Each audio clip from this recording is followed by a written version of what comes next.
घरातील वातावरण हे बाप्पामय झालंय। मूर्ती शाळांमध्ये लाडक्या बाप्पाला आपल्या घरी नेण्यासाठी भाविकांची लगबग दिसून येते। गणेश चित्र शाळेत असलेल्या गणेश भक्तांकडून बाप्पाला उत्सव निर्विघ्न करण्याचं साकडं घातलं जातं। मी तुझ्या चरणी कृपी अर्पण करतोय।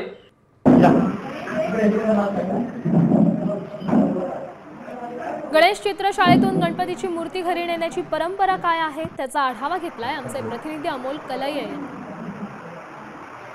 सण उत्सव आणि परंपरा कोकणामध्ये आगळीवेगळी पाहायला मिळते। सध्या गणेशोत्सव सुरू झालेला आहे आणि गणेश मूर्ती शाळेमध्ये सध्या मूर्ती नेण्यासाठी भाविकांची लगबग या ठिकाणी आपल्याला पाहायला मिळते। एक आगळीवेगळी परंपरा या ठिकाणी कोकणामध्ये पाहायला मिळते। जेव्हा गणपती घरी नेला जातो, गणपतीची मूर्ती जेव्हा घरी नेली जाते तेव्हा विडा, नारळ आणि सुपारी आणि दक्षिणा अशी पद्धत या ठिकाणी आहे आणि त्याची विधिवत पूजा करून गणपतीची मूर्ती जी आहे ती घरी नेली जाते।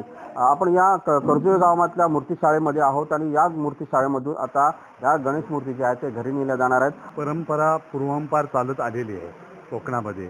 त्या पद्धतीनं आम्ही या ठिकाणी मूर्ती शाळेमध्ये आदल्या दिवशी किंवा त्याच दिवशी येऊन मूर्ती घरी घेऊन जातो आणि त्या ठिकाणी आम्ही नारळ, पानाचा विडा आणि जी आमची परंपरेने जी रक्कम ठरलेली असते ती रक्कम आम्ही त्या ठिकाणी आम्ही ठेवतो। अमोल कलये, साम टीव्ही, रत्नागिरी।